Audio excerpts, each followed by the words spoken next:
Abhishek, thank you so much for joining me today. I appreciate it. Thanks for having me. So, Lush Escapes. In 30 seconds, tell me what Lush Escapes is all about. Your to-go luxury travel companion, born out of passion, with a sheer commitment to provide service over and beyond, to take you places which are unheard of, and partake you into experiences which are not Googleable. Okay, so there's two things I want to follow up on. One, what was your passion that and this manifested itself? Was it traveling? So absolutely, travel has been a passion. So from my younger years, always been an avid traveler. Got stuck in the banking world in my previous avatar, as I say, and then just, had the calling and started curating experiences first for myself, my family, and then it was more of a hobby which got culminated into a career and been blessed. It's been 20 years now, and yeah. So, when you talk about passion and traveling and then curated experiences, what was that moment when you realized, oh, there might be people out there who may be wealthy or not, but would love to have, is it essentially a customizable vacation slash trip? Is that it? Yeah, absolutely. So travel for me has always been transformational, and transformation comes through when somebody is aspiration. When somebody has the aspiration to go over and beyond. And when I say aspiration, it is not pegged to the dollar quotient. It is actually pegged to the experiences that he may not be doing in the vanilla regime of things when he's traveling. And that was the cusp out of which the entire brand and the entire ideation got fostered. And that's what we are predominantly trying to pick and curate, mapping it to the preferences of what the traveler may envisage to do when he's on a vacation.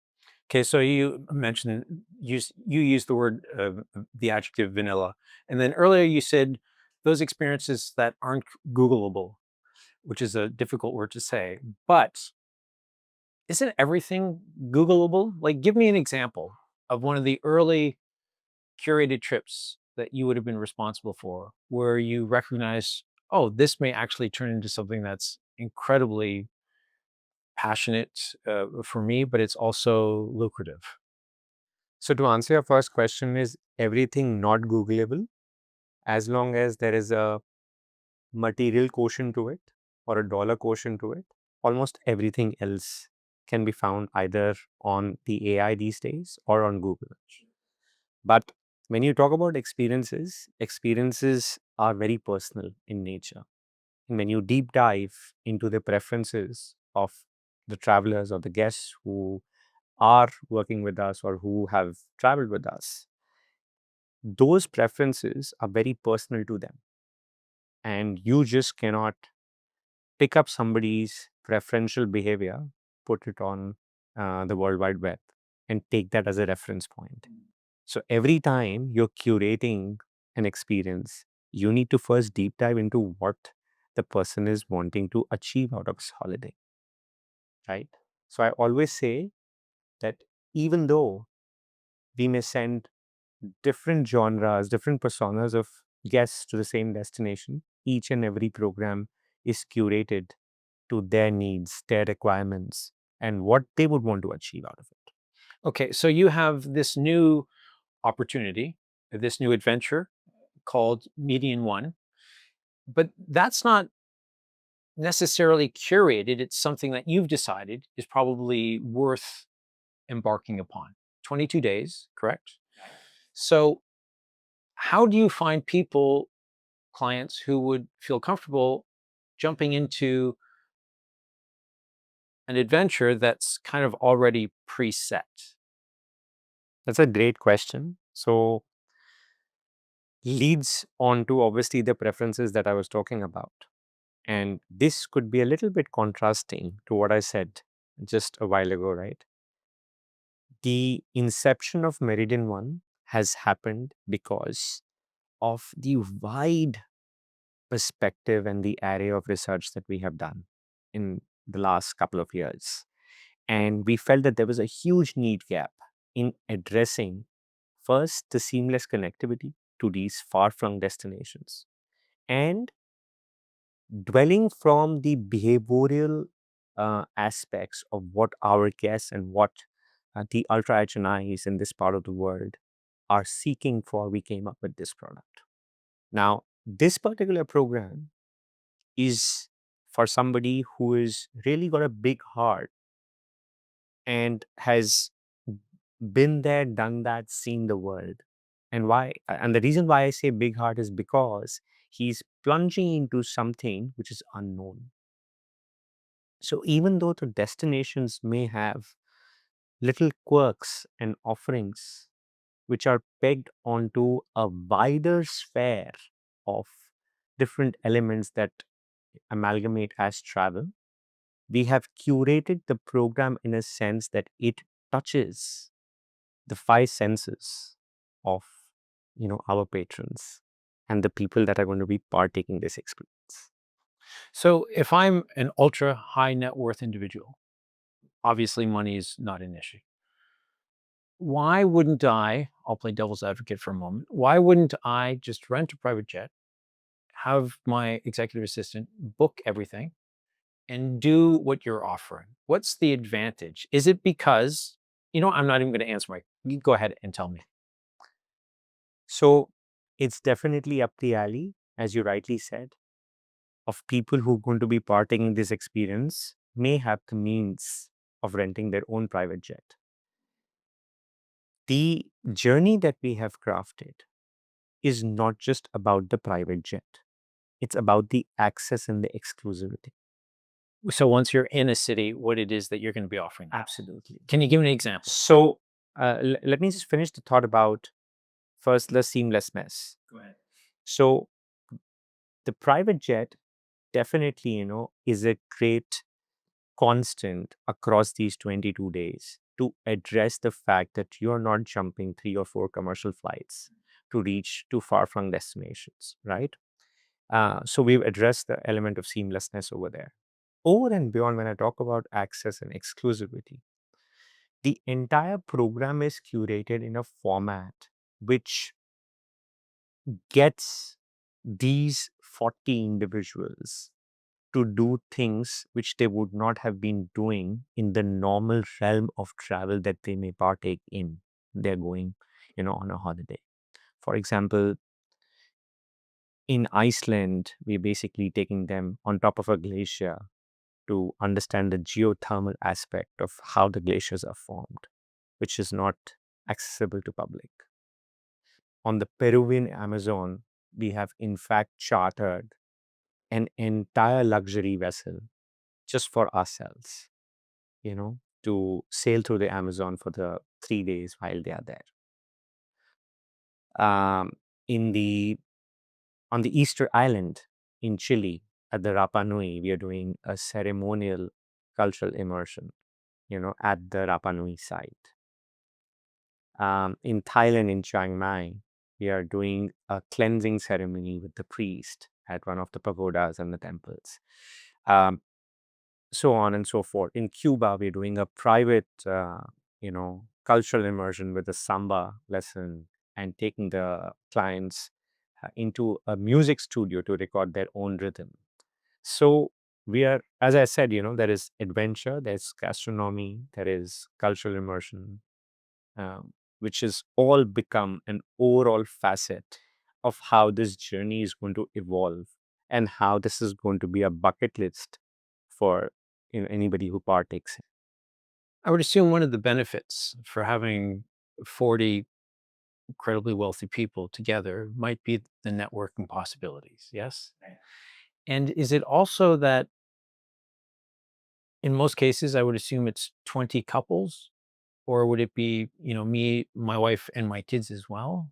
Is it a combination of all of that? Or are there no kids allowed sort of thing? No, so obviously it can be a combination of sorts. I would say that the elite, when they travel, they usually like to travel with their loved ones and not just limited to their life partners or spouses. So the itinerary is being crafted in a fashion which is very well accustomed or adorned to the needs of young adults as well, right?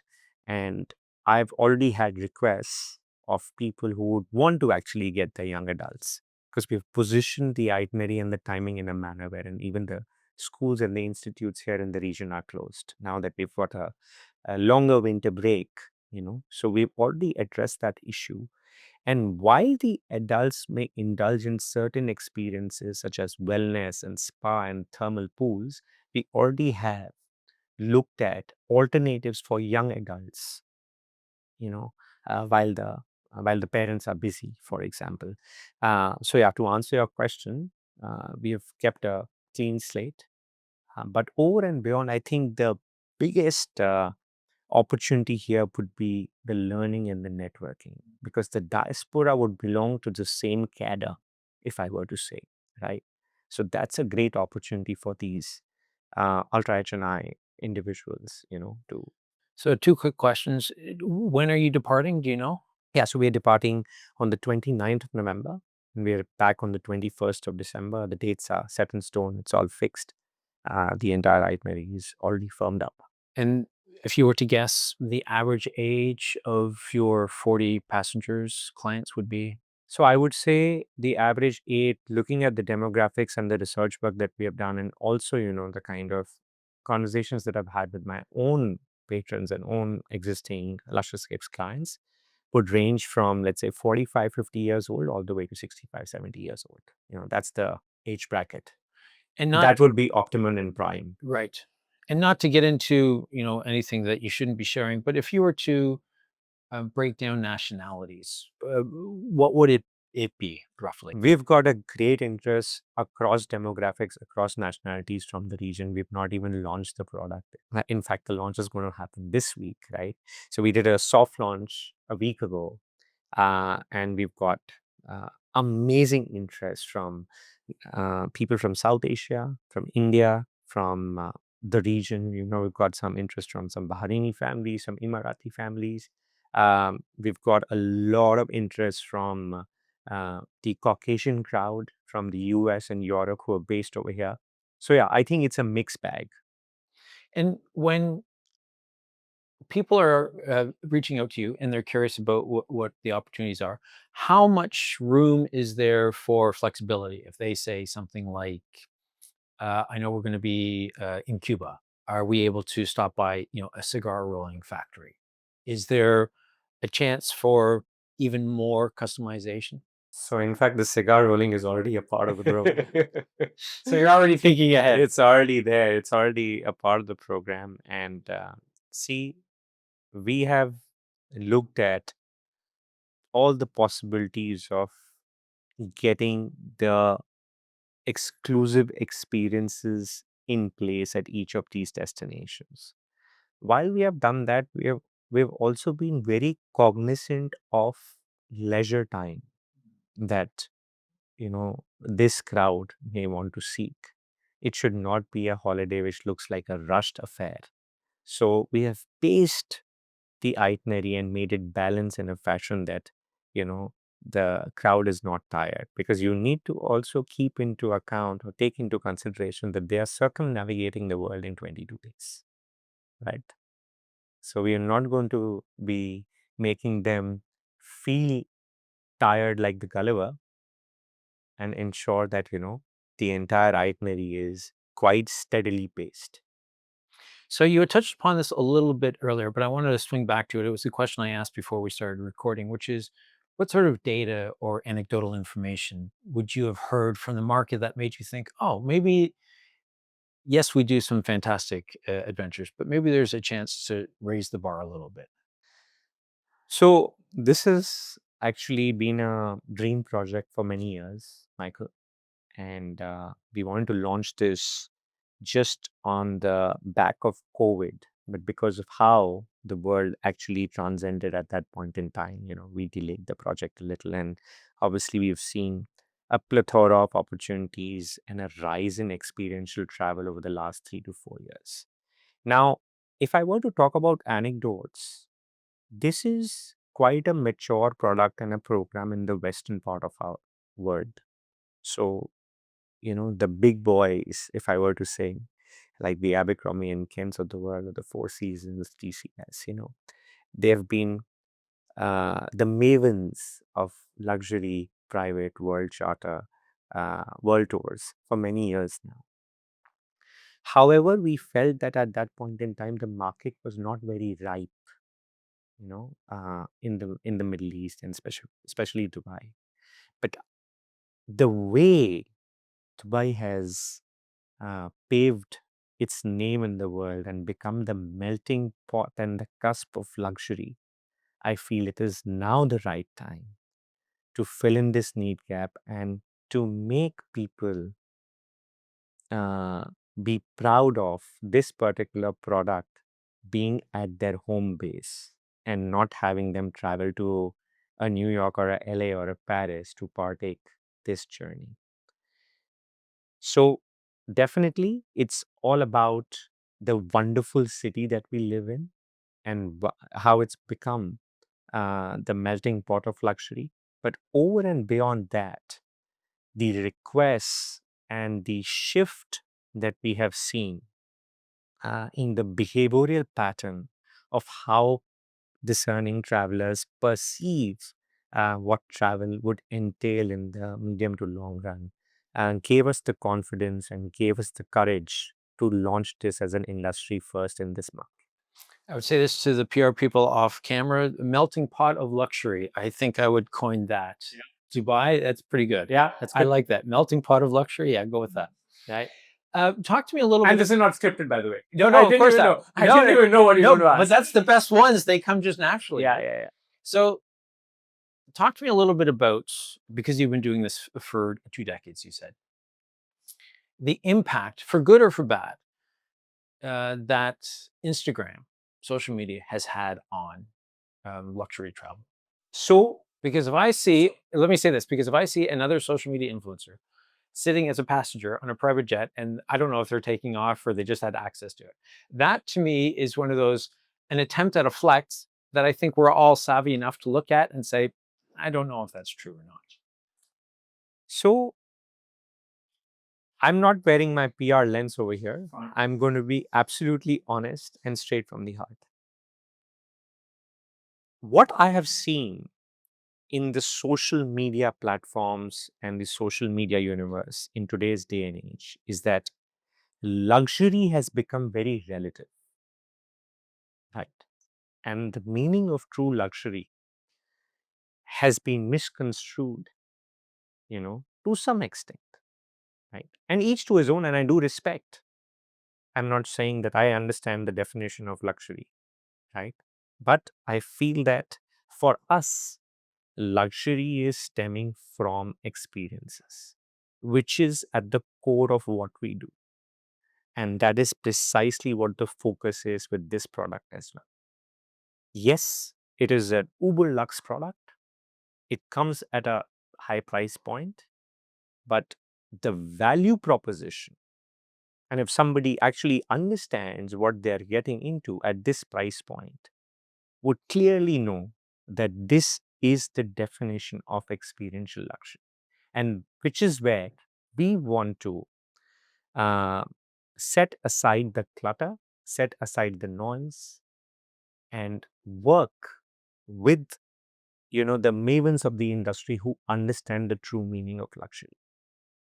You talk about the mavens of the industry, and you mentioned it a couple of times, and I think I'm like your average viewer, uh, and I think that there is a whole lifestyle of luxury travel that most of us know nothing about.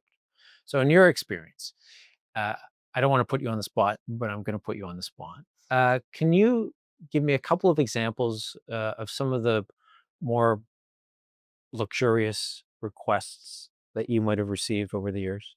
Yeah, absolutely. So we have done plethora of experiences and luxury holidays and luxury getaways for a lot of clients across demographics.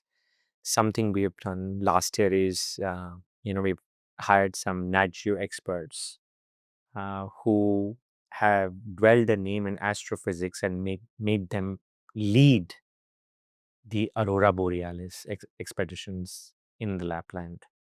We have done a lot of experiences in sub-Saharan Africa, you know, in wilderness places which are far flung and which are not accessible to the commercial crowd. Obviously, looking into the fact that sustainability has to be at the heart of everything that we do.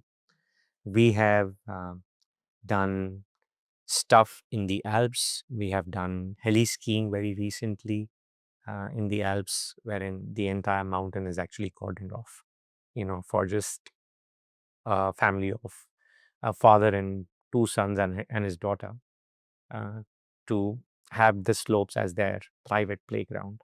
So it's just about tickling your fancy, coming up with stuff which you can't feel can happen.